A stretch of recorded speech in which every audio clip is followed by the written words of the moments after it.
সম্মানিত ভিউয়ার্স, আসসালামু আলাইকুম ওয়া রাহমাতুল্লাহি ওয়া বারাকাতুহু। আশা করি সবাই আল্লাহর অশেষ রহমতে ভালো আছেন, সুস্থ আছেন। এই চ্যানেলে আরেকটি নতুন গুরুত্বপূর্ণ ভিডিওতে আপনাদের সবাইকে স্বাগতম। আজকে আলোচনা করব এনটিআরসি এর সামনে আজও অবস্থান নিয়েছেন নিয়োগ বঞ্চিত শিক্ষকরা। বিস্তারিত থাকছে ভিডিওতে। এই ভিডিওটি দেখার আগে যারা এই চ্যানেলে একদম নতুন তারা অবশ্যই চ্যানেলটি সাবস্ক্রাইব করে পাশে থাকা বেল আইকনটি প্রেস করে দিন।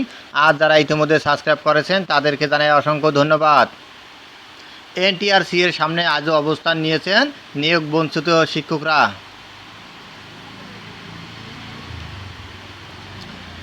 সরাসরি নিয়োগের দাবিতে রাজধানীর ইস্কাটনে বেসরকারি শিক্ষক নিবন্ধন ও প্রত্যয়ন কর্তৃপক্ষ এনটিআরসিএ ভবনের সামনে অবস্থান কর্মসূচি পালন করছে 1 থেকে 12তম নিবন্ধনে নিয়োগ বঞ্চিত নিবন্ধনধারীরা।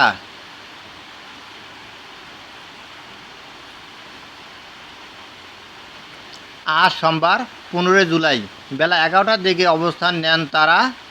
আন্দোলনকারীরা অবস্থান কর্মসূচি শুরু করার কিছুক্ষণ পর এনটিআরসিএ কার্যালয়ের প্রবেশপথ ও ইস্কাটনের রাস্তা আটকে দিয়ে বসে পড়েন। এ সময় নিয়োগ বঞ্চিত নিবন্ধনধারীদের শর্তহীনভাবে সরাসরি নিয়োগের দাবিতে থেমে থেমে স্লোগানও দিতে দেখা যায়। আন্দোলনকারীদের দাবি, অর্জিত সনদের মাধ্যমে তাদের শর্তহীনভাবে সরাসরি নিয়োগ দিতে হবে। দাবি পূরণে প্রধানমন্ত্রীর হস্তক্ষেপও কামনা করছেন তারা। আন্দোলনকারীরা বলছেন, তাদের রোল নম্বর ব্যবহার করে অন্যজন চাকরি করছে। এই সুযোগ এনটিআরসিএ অবৈধভাবে করে দিয়েছে। এজন্য 1 থেকে 12তম নিবন্ধনধারীদের নিয়োগ দিচ্ছে না। এনটিআরসিএ নিবন্ধন নিয়োগ বঞ্চিত শিক্ষক ফোরামের সভাপতি নীলিমা চক্রবর্তী বলেন, দাবি পূরণ না হওয়া পর্যন্ত আমরা কর্মসূচি চালিয়ে যাব।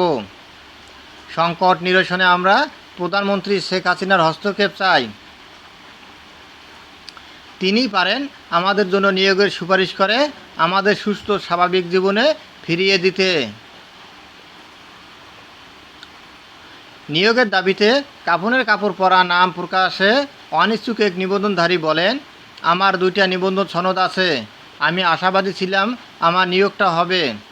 আমি যখন আবেদন করেছি তখন আবেদন করতে 180 টাকা সরকারি খরচ ছিল।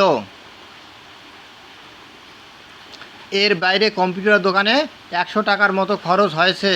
এভাবে আবেদন বাবদই আমার 30,000 টাকার উপরে খরচ হয়েছে।